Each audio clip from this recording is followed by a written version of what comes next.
श्रीमद् भागवत गीता अनुसार जस्तो सोच्यौँ त्यस्तै बन्छौँ रे हामी। हाम्रो जस्तो सोच हुन्छ हामी त्यस्तै बन्छौँ। जस्तो चिन्तन गर्यो त्यस्तै जीवन हामी प्राप्त गर्छौँ।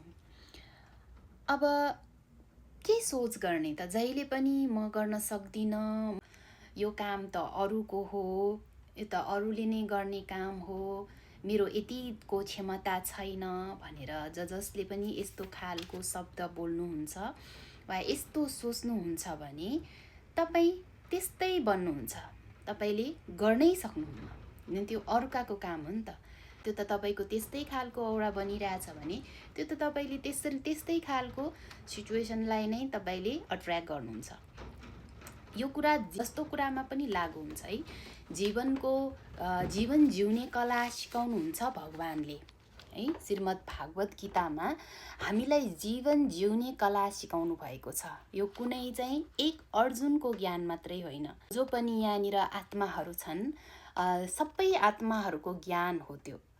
हामी सबै अर्जुनहरूलाई नै सिकाउनुहुन्छ परमात्माले। अब जस्तो चिन्तन गर्छौ तिमी त्यस्तै बन्छ भन्नुभएको छ हैन। कर्मयोगको कुरा भगवानले भन्नुभएको छ। अब जस्तो सतोगुणको आधारमा कर्म गर्यो भने त्यसको बीज कसैले पनि नाश गर्न सक्दैन रे। त्यो अनेक प्रकारको बन्धनबाट हामीलाई मुक्त गराइदिन्छ रे। जस्तै गुणको आधार भनेको सातौं गुणको आधार भनेको सातौं गुण भनेको के हो? सुख, शान्ति, आनन्द, प्रेम, पवित्रता, शक्ति, ज्ञान जस्ता यो 7 गुण भनेको हाम्रो निजी गुण हो। त्यो गुणहरू अपनाएर गरेको कर्म कहिले पनि नराम्रो हुँदैन। त्यो गुणहरू अपनाएर गरेको कर्म सदा भगवान प्रिय हुन्छ अनि सदा त्यो जनहितको लागि नै हुन्छ, सदा आफ्नो हितको लागि नै हुन्छ। त्यसले नै भने नि औरा क्लिन हुन्छ।